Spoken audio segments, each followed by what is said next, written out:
Bonjour. Bonjour. J'ai rendez-vous avec Madame la mairesse ce matin. Parfait, ça ne sera pas tellement long. Vous êtes monsieur? Danny Bérubé. Veuillez vous asseoir. Merci beaucoup.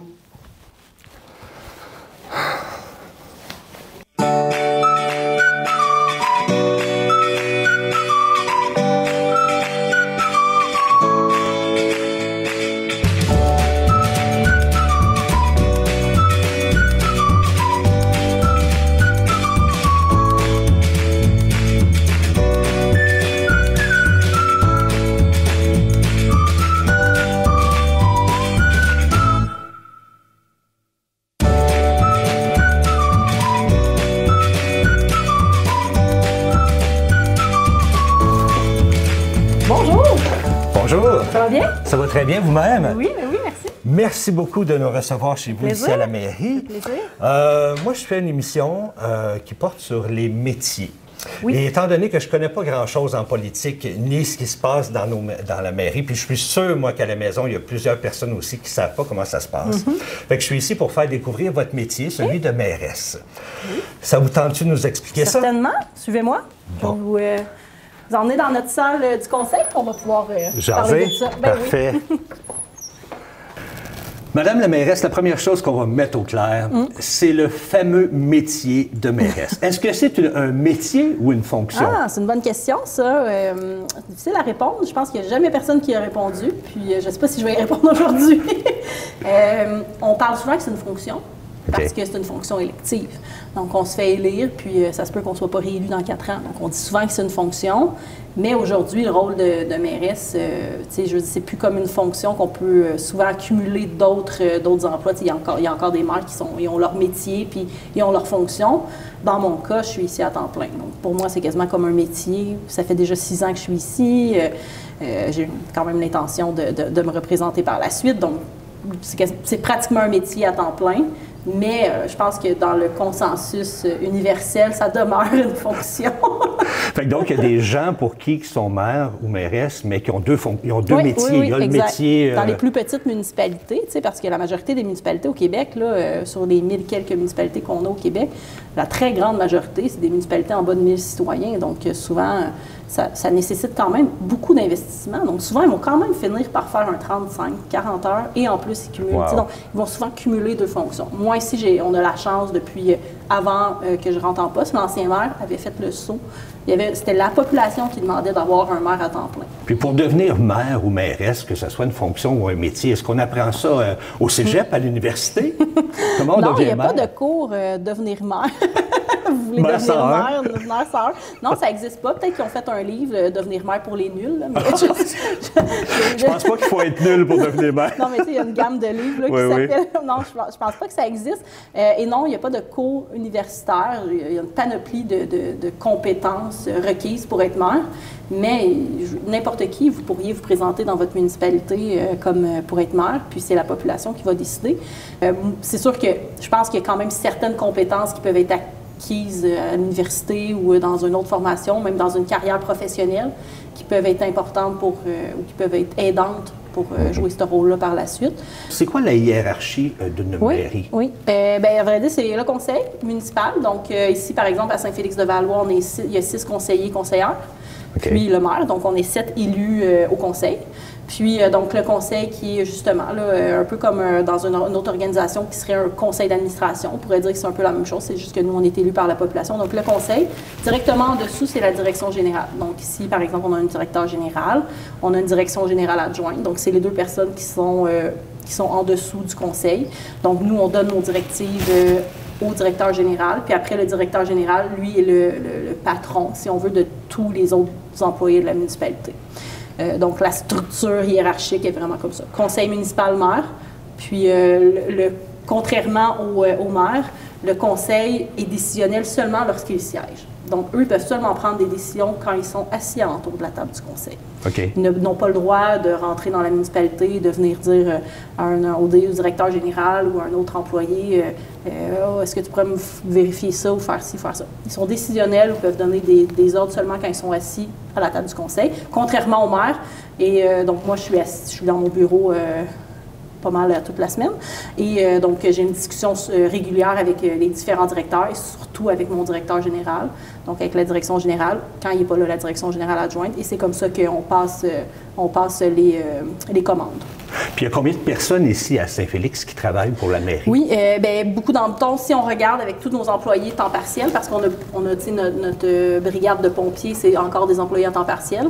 Donc, je vous dirais à peu près une trentaine d'employés à temps plein. Puis quand on inclut nos pompiers, on tombe plus autour de 55. OK.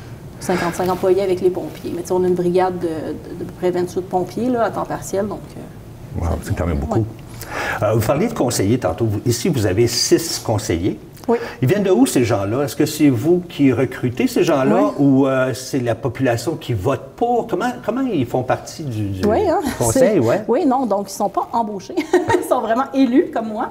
Donc, par la population. Exactement. Donc, on a des élections de fois 4 ans. À date fixe.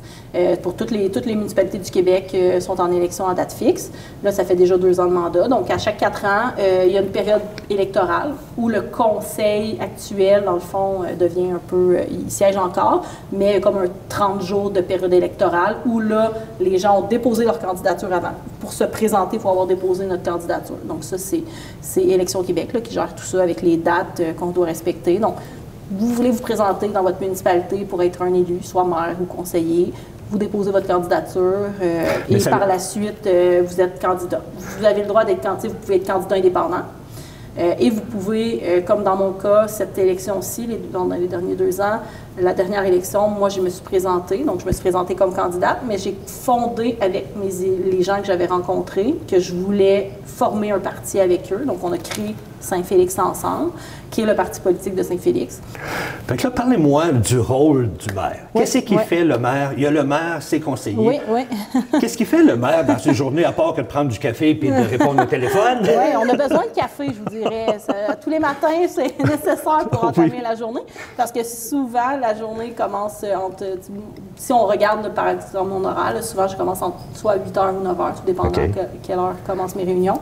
Puis, souvent, se termine à 5h les journées.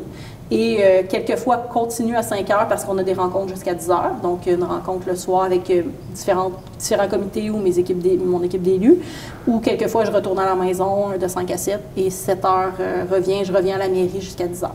Donc, ça arrive en moyenne à peu près, je dirais c'est à peu près 3 fois semaine que j'ai le soir aussi qui s'ajoute. Bien, effectivement, donc mon rôle, tu sais, je veux pas qu'en tant que maire, un de nos premiers rôles, c'est le rôle d'influence. Donc, moi, quand je me suis présentée avec mon équipe, j'ai présenté une vision. Les gens qui ont accepté de venir sur mon équipe partageaient la même vision. Donc, on avait déjà beaucoup de projets en tête. On avait déjà établi, planché sur une vision. Donc là, c'est beaucoup plus facile parce on sait déjà ce qu'on souhaite faire dans la municipalité.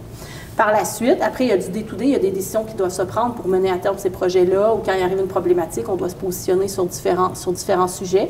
Alors, mais est-ce que c'est vous qui prenez la décision ou ce sont les conseillers? C'est l'ensemble du conseil. La décision officielle, elle est prise quand on siège en séance publique. Mais, quand vous parlez de pouvoir d'influence, ça veut dire que vous voulez influencer vos conseillers pour aller dans la direction où vous voulez, c'est tout ça? On peut le voir de cette façon-là. Le pouvoir d'influence, dans le fond, c'est, moi, je suis très impliquée dans la municipalité, donc j'ai beaucoup de connaissances, tu sais, en étant très impliquée. Je suis impliquée aussi dans d'autres organisations, donc j'ai quand même une vision très claire de où est-ce que je veux m'en aller pour ma municipalité. Donc, oui, d'une certaine façon, le fait d'être présente dans les comités, bien, de donner son opinion, bien, ça vient aussi avec un pouvoir d'influence. On donne notre opinion, puis finalement, on débat. Donc, je pense que le pouvoir d'influence, c'est plus...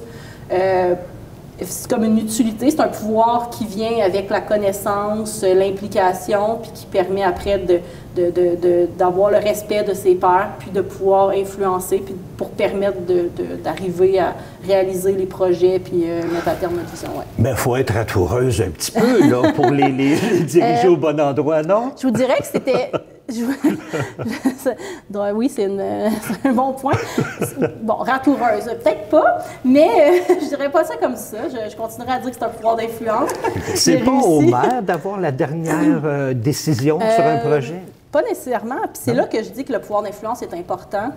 Parce que, dans le fond, c'est le conseil qui décide. Si on a une décision à prendre, on a un projet, on doit voter des crédits budgétaires pour mener à terme un projet ou pour aller de l'avant dans un projet, c'est mon conseil qui vote. Donc, nous, c'est à tous les lundis, une fois par mois. Si j'ai 3 conseillers qui sont pour, 3 conseillers qui sont contre, là, à ce moment-là, le maire a une obligation de voter.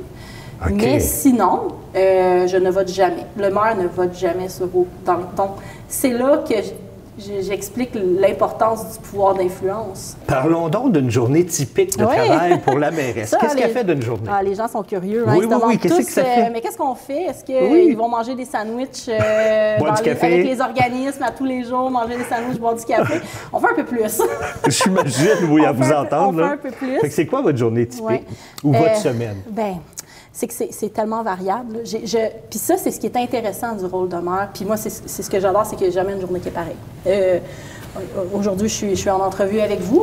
Je prends le temps de vous parler justement du rôle de maire. Cet après-midi, j'ai une commission avec la MRC. Entre 2 rencontres, je vide ma boîte de courriel, je fais mes retours d'appel, je parle avec mon directeur de 2-3 dossiers urgents. Souvent, je vous dirais que la majorité de mes journées, c'est des rencontres. Que ce soit des rencontres avec mes élus, que ce soit des rencontres avec ma direction, que ce soit des rencontres de travail pour faire avancer les projets, des rencontres avec les citoyens. Puis les préparer, ces rencontres-là, j'imagine aussi, il faut les préparer. Il y a quelques rencontres qu'on n'a pas besoin de faire des rencontres préparatoires pour avoir une autre rencontre, mais il y a des rencontres comme justement quand je dois représenter une organisation, dont la municipalité ou la MRC ou une autre organisation qui devant le gouvernement pour faire des demandes, bien là, on va planifier cette rencontre-là, on va déterminer qu'est-ce qu'on va demander. Donc, on fait des rencontres préparatoires, ça arrive souvent. Donc, je vous dirais que 75% de mon temps, je suis en rencontre. Le reste, c'est faire mes retours d'appel, vider ma boîte de courriel. Tous les jours, c'est des rencontres. Des rencontres, avec ces comités-là? Oui, des rencontres municipales. Mes journées, c'est des rencontres aussi avec la MRC. Rencontres citoyennes, il y en a quand même quelques-unes. Chaque semaine, on a des rencontres. On rencontre des promoteurs aussi. On a plusieurs projets de développement, donc on rencontre des promoteurs, planifier toutes ces...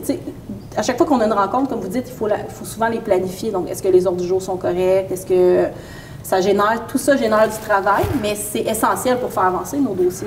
Mais avez-vous assez de temps dans une semaine pour tout faire ça ou dans un mois? Parce que vous avez beaucoup de rencontres le jour, vous avez des rencontres le soir, puis aussi les fins de semaine. Oui, les fins de semaine, bien, on a souvent les soirs et les fins de semaine s'ajoutent aussi les activités que ma présence est nécessaire. Donc, par exemple, si on a un organisme qui nous demande d'être présent, la semaine passée, j'avais une collecte de sang, donc j'étais présidente d'une collecte de sang, donc j'étais allée faire un tour, tu sais. Des fois, on était invités pour des soupers spaghetti, des soupers de la FADOC. Vous n'avez pas le choix, il faut le faire. Bien, moi, j'aime ça, aller voir mes gens, puis je pense que c'est important parce que c'est là que j'ai le contact avec les citoyens, les organismes, puis je sais si ce qu'on fait, on est toujours en adéquation avec ce que les citoyens souhaitent.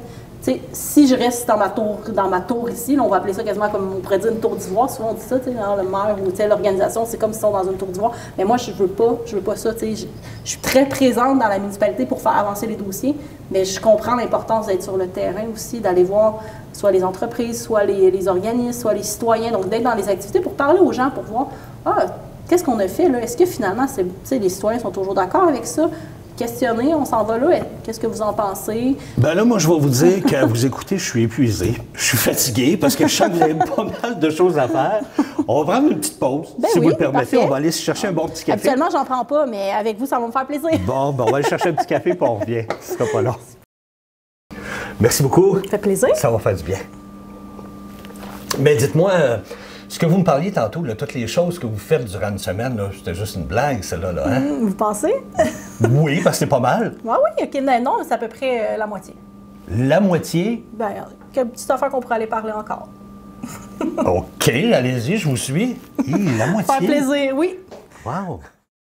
Fait que là, vous êtes en train de me dire que tout ce que vous faites dans une journée, dans une semaine, c'est juste la moitié de ce que vous faites?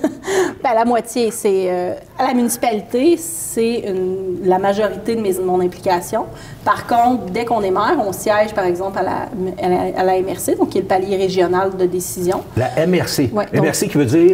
Municipalité régionale de comté. Donc, nous, on est dans la MRC de Matawini. Okay. Puis, MRC de Matawini, on est la municipalité la plus au sud. Donc, de Saint-Félix-de-Valois jusqu'à Saint-Michel-des-Saints, Saint-Donat. Donc, la MRC de Matawini, c'est un très grand territoire. Fait que donc, c'est toutes les municipalités dans ce comté-là. 15 municipalités qui siègent sur une autre instance. Et dans le fond, c'est qu'il y a des compétences qui ont été déléguées par le provincial et le fédéral au MRC, donc au palier régional, et des compétences qui ont été déléguées au municipal. Donc, quand, par exemple, le gouvernement provincial ou fédéral envoie des orientations, que ce soit en aménagement du territoire, bien, il y a un palier décisionnel avant nous, la municipalité, qui est la MRC. Puis ceux qui assistent à ces réunions-là de la MRC, est-ce que c'est les maires et les conseillers ou c'est juste les maires? C'est seulement les maires. Donc, moi, quand je siège à la MRC, je suis conseillère de comté. Donc, quand on siège là-bas, on est conseiller. Et il y a le préfet, donc, qui est la mairesse de Saint-Alphonse, qui a été nommée préfète. Donc, elle gère l'organisation de la MRC. Puis ça, c'est des rencontres que vous avez régulières? On a aussi des rencontres de travail. Donc, une fois par mois, on siège au Conseil des maires pour prendre les décisions. Mais en amont de ça, il y a des rencontres de travail, un peu comme qu'on fait localement, que je vous expliquais, on faisait le soir. Mais là, on les fait, on le reproduit. Cette gouvernance-là, on la reproduit aussi à la MRC. Donc, commission, moi, par exemple, je préside la commission en aménagement du territoire et de l'environnement. Donc, tous les dossiers aménagement et environnement, bien, je suis emmenée à travailler sur ces dossiers-là avec le service d'aménagement. On choisit un peu sur quelle commission on va assister. Par contre, on a une obligation de siéger sur une ou deux commissions. Donc, moi, je suis sur aussi le comité administratif. Donc, avant de passer les points au Conseil des maires, la majorité des points passent par la commission administrative. Une commission va emmener du travail sur plusieurs dossiers, qu'on va faire d'autres rencontres de commissions pour faire cheminer les dossiers puis déterminer c'est quoi l'orientation, la vision de la MRC puis du Conseil des maires sur ce dossier-là précis. Donc, ça génère quand même beaucoup de travail. Moi, je dirais que j'ai à peu près au moins 2 rencontres à la MRC par semaine. Souvent, ça arrive qu'on les fait par Teams, en virtuel, mais on va souvent aussi à Radune, donc la MRC est à Radune, donc 2 fois, des fois 3 fois. Ça dépend des semaines, mais je vous dirais que c'est au moins 2 avant-midi ou 2 après-midi, ou des fois une journée complète aussi. Là. Puis vous dites aussi qu'en plus des rencontres de la MRC, souvent vous rencontrez d'autres municipalités. Oui, pour différents dossiers, bien oui, pour différents dossiers qu'on a à la municipalité. Donnez-nous un exemple de ça. Cette semaine, je rencontre la MRC de Notre-Dame-de-Lourdes parce qu'on a un projet qu'on a décidé de travailler avec plusieurs municipalités, dont Notre-Dame-de-Lourdes et Sainte-Mélanie et Saint-Jean-de-Mata, qui était de faire un réseau cyclable avec le sentier transcanadien, donc qui traverse le Canada d'est-en-ouest. Inévitablement, nos voisins de territoire ont fini tous par se rencontrer parce qu'on a des dossiers quelquefois qui peuvent se travailler en commun. Puis dans le monde municipal, on n'a pas le choix de finir par travailler ensemble, les municipalités, parce que on ne peut pas tous se dédoubler dans nos services. Mais là, écoutez, dites-moi que c'est terminé. Là, avec tout ce que vous faites ici, puis la MRC, puis les villes voisines, et les municipalités, c'est fini. Là, vous n'avez plus d'autre chose. Vous êtes étourdi? Je suis un peu étourdi, oui, mais je manque de souffle. Fait que c'est pas mal tout ce que vous faites là. Bien, habituellement, un maire, c'est l'obligation principale qu'il a, c'est d'être maire. Ensuite, c'est justement de s'impliquer à la MRC. Ça, c'est une obligation légale. Moi, j'ai décidé de m'impliquer un peu plus. En plus? Avec parce quoi? Parce que j'adore ce que je fais. Je suis passionnée de politique. Et je sentais que je pouvais, encore une fois, mieux représenter ma municipalité si j'étais sur d'autres instances gouvernementales. Donc, depuis 6 ans, quand j'ai été élue mairesse pour la première fois, au premier mandat, j'ai décidé de me présenter pour représenter la région de Lanaudière à la Fédération québécoise des municipalités. Donc, la Fédération québécoise des municipalités, c'est une organisation, une très grosse organisation qui représente l'ensemble des plus petites municipalités du Québec, mais en nombre, on a presque 1000 membres. Là. Donc, presque 1000 municipalités MRC qui sont membres, un peu plus même quand on inclut les MRC qui sont membres de la FQM. La Fédération, c'est une organisation qui est politique avant tout. Donc, elle, son objectif, c'est justement de travailler avec le gouvernement provincial et fédéral pour faire avancer les dossiers qui touchent les municipalités.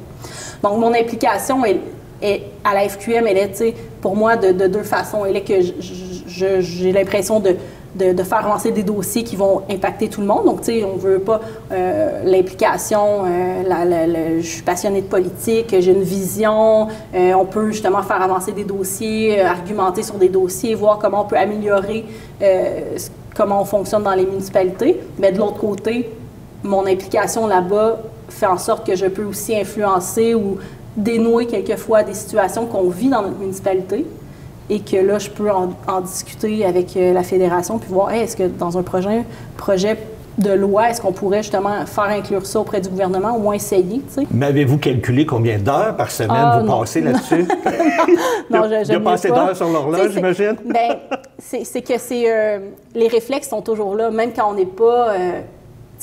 même quand on n'est pas dans le travail, je ne suis pas en présence à la mairie ou que j'ai fini de travailler, je vais en voyage, là. Je vois des idées, je me promène au Québec, je vois un projet, telle municipalité a fait ça, wow, mais j'ai une bonne idée. Là, je me dis, je réfléchis. Ça travaille tout le temps. Ça travaille toujours parce qu'on aime ce qu'on fait. Moi, j'aime ma municipalité, je veux ce qu'il y a de meilleur pour le développement de ma municipalité. Donc, je veux dire, puis je suis une fille de projet, j'adore les projets, puis il faut quasiment me ralentir parce que... Bien, justement, je vais vous ralentir un petit peu parce que là, je vois passer le temps. Oui. Puis, il faut vous laisser le temps d'aller souper. Oui. Parce que vous avez une réunion ce soir. Oui. Alors, on va souper, OK. Puis on continue ça un petit peu plus tard. Parfait. Allons-y. Allons-y comme ça. Je voulais savoir comment on fait, vous qui êtes si occupé, on a vu ça tout à l'heure, comment vous faites pour concilier le travail, la famille, la maison. Vous avez 2 enfants, oui.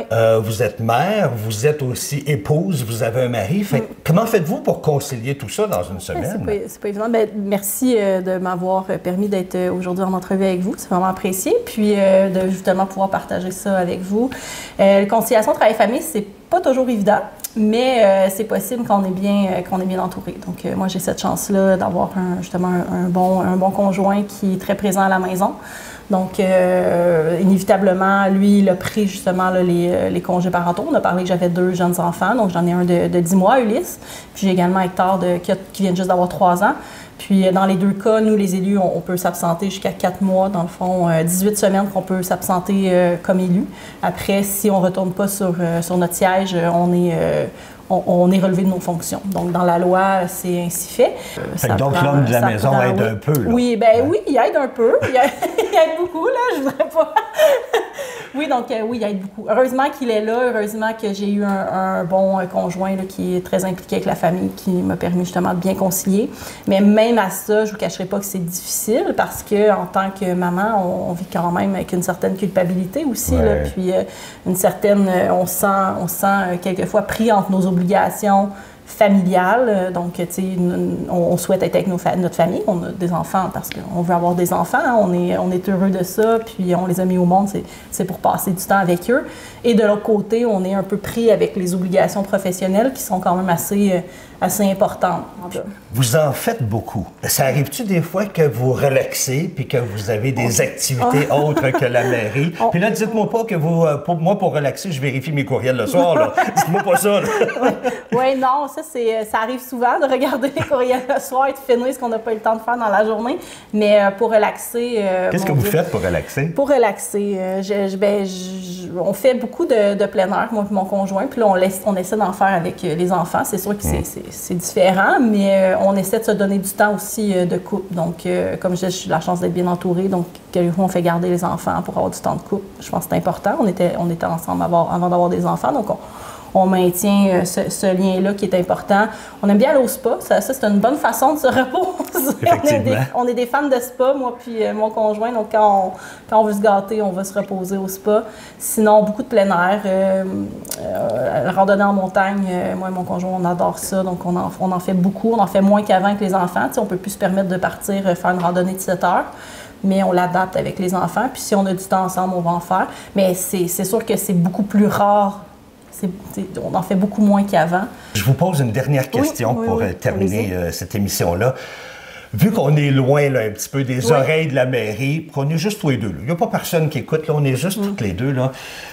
Diriez-vous qu'en 2024, c'est difficile ou c'est facile pour une femme d'être en politique et à la mairie?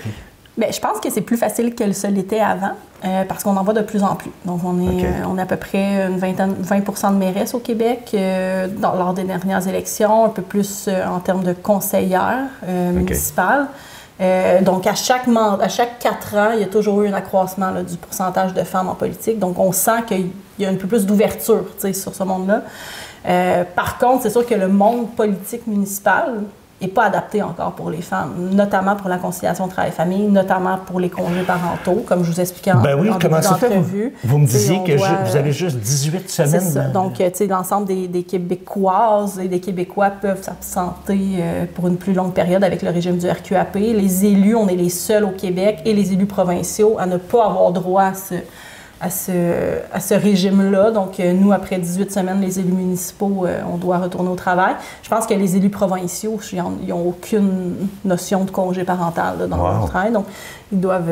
en même temps, ça vient... on comprend que ça vient avec la fonction, mais on comprend aussi que c'est lié au fait que c'était majoritairement des hommes qui occupaient ces fonctions-là par le passé. Donc, il y a encore beaucoup à faire pour, disons, ouvrir le monde municipal et le monde des élus aux femmes. Donc, c'est quand même plus difficile, je crois, en 2024 quand même que pour un homme, notamment pour la conciliation travail-famille.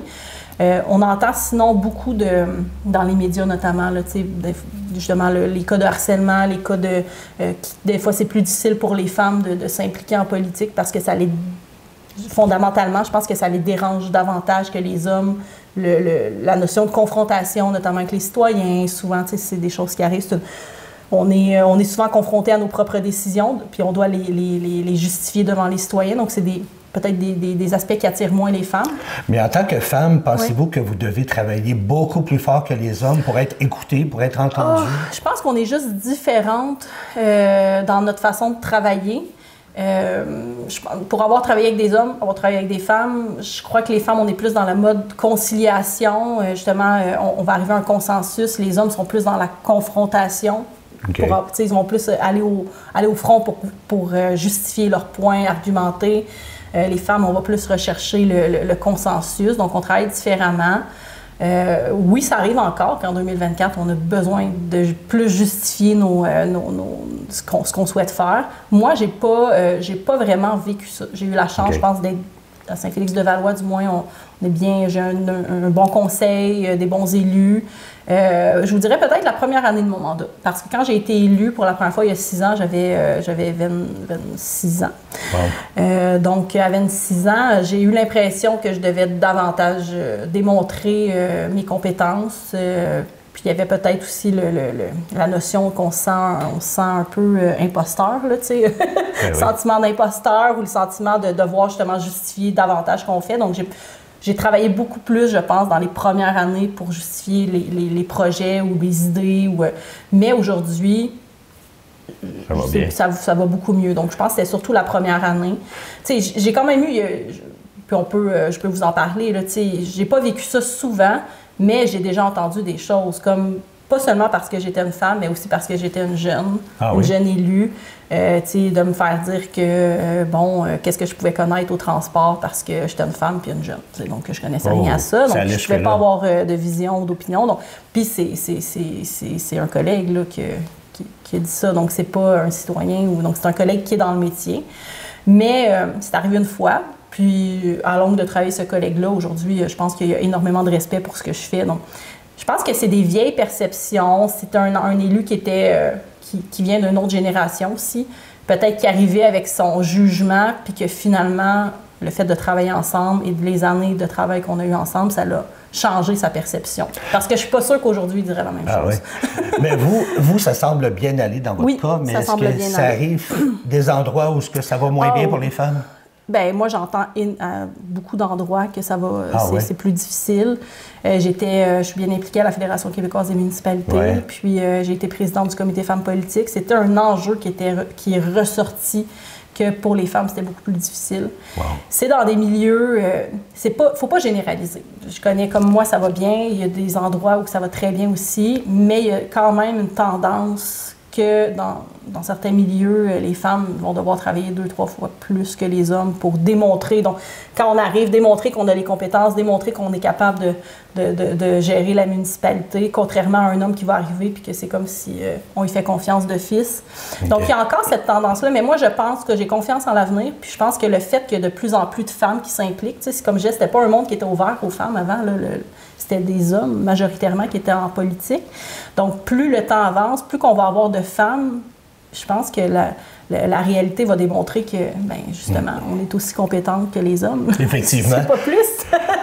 Bien, je vous remercie infiniment de cette émission. Vous êtes super gentil, super aimable. Puis de ce que j'entends de vous, vous êtes une très bonne mairesse. Merci. Alors, félicitations. Merci encore. Ça fait plaisir. Puis je vous souhaite une belle continuité. Merci. Je vous dis bonjour à la maison, puis manquez pas notre prochaine émission. Bye bye.